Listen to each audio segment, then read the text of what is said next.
Another quick video on the gap between the inner wheel well on the passenger side and the trunk floor pan. So I did end up having to completely cut out one of the sides to get the trunk pan to come in. Yeah, so you can't just slide it in. It's not going to happen under normal circumstances.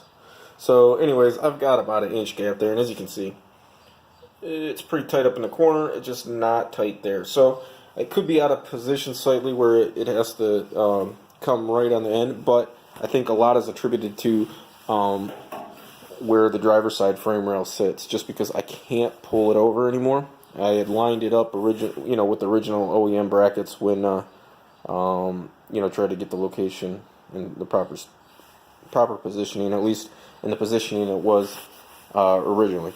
So that's kind of what I use for my indices. So I know that there's a better chance than not that one of the parts is off. So since I am tight in that corner up there, what I'll do is I'll probably put in some kind of shim or something just to get it to work out.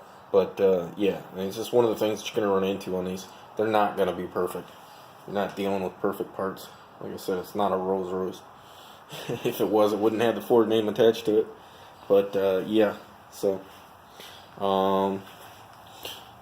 yeah, just got another update. So yeah, I was able to get out that side and grind it out, use the plasma cutter, and hopefully we'll get this thing running, at least the body up and running. I don't know, a couple weeks if I got that kind of time. So kind of under a time crunch here, but we'll see where it goes. I get done what I get done. Can't do no more. So yep, there she is. I'll give an update on the next go round. See you.